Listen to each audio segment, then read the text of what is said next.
Hello friends, మీ రామ్నాథ్ రెడ్డి. సేవింగ్స్లో మనం ఇంకొక కీలకమైనటువంటి విషయం ఏంటంటే, ముందుగా మీరు 30% సేవ్ చేయాలా. ఆ తర్వాత ఆ 70%ని మీ ఖర్చులకు వెచ్చించాలి. దీనికోసం మనం ఏం సజెస్ట్ చేస్తున్నామంటే, 2 బ్యాంక్ అకౌంట్లను మెయింటైన్ చేయాలి. మీ శాలరీ ఏ బ్యాంక్లో అయితే క్రెడిట్ అవుతుందో అది మీ primary bank, that is your expenses account. అంటే దాంట్లో జీతం పడిన తర్వాత 30% డబ్బులు తీసుకెళ్ళి ఇంకొక బ్యాంక్ అకౌంట్ మీరు ఓపెన్ చేసుకొని అది ఇన్వెస్ట్మెంట్ అకౌంట్, అందులోకి ట్రాన్స్ఫర్ చేసేయండి.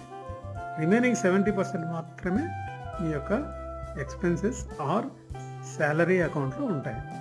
అందులో నుంచి మీరు మీ ఖర్చులకు మిగతా అన్నిటికీ లైఫ్ ఇన్సూరెన్స్ ప్రీమియం కానివ్వండి, క్రెడిట్ కార్డ్ బిల్స్ అయితే ఏమి, స్కూల్ ఫీజులు అయితే ఏమి, మెడికల్ ఎక్స్పెన్సెస్, గ్రోసరీస్ అన్నీ కూడా దాని నుంచే పోవాలి. ఈ 30% అమౌంట్ని తీసుకొచ్చి ఇన్వెస్ట్మెంట్ అకౌంట్లో పెట్టారు కదా, అక్కడ మీ యొక్క ఇన్వెస్ట్మెంట్ జర్నీ స్టార్ట్ కావు. Either it can be a mutual fund SIP or NPS or any other asset you have chosen for your investment. మీరు ఎందులో పెట్టాలనుకున్నా ఆ అమౌంట్ అంతా ఇన్వెస్ట్మెంట్ అకౌంట్లో నుంచే పోవాలి. ఫర్ ఎగ్జాంపుల్, ఏదన్నా అసెట్ క్లాస్లో మీరు అమ్మడం కానీ ఏదైనా చేశారంటే ఆ వచ్చిన రిటర్న్స్ని కూడా మీరు ఇన్వెస్ట్మెంట్ అకౌంట్లోనే పెట్టుకుంటే మీకు మంచి కంట్రోల్ ఉంటుంది. ఎంత సేవ్ అయింది, ఇన్వెస్ట్మెంట్ ఎలా వృద్ధి చెందుతుంది, వెల్త్ అనేది ఎలా క్రియేట్ అయింది అన్నది మంచి కంట్రోల్ ఉంటుంది.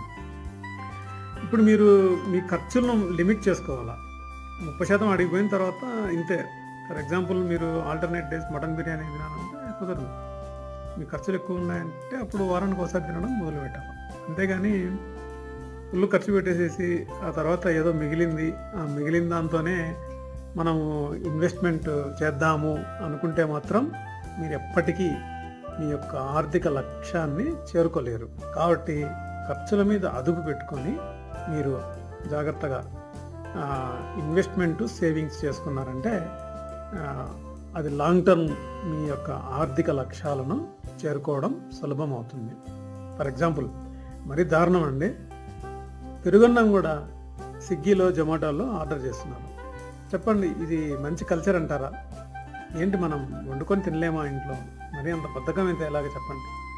కాబట్టి నేను చెప్పేది సింపుల్. ముందు మీరు 30% ఇన్వెస్ట్మెంట్ అకౌంట్లో వేసేయండి. ఆ తర్వాత 70%తో మీ ఇష్టం, ఎలా కావాలంటే అలా ఖర్చు చేసుకోండి. Thank you.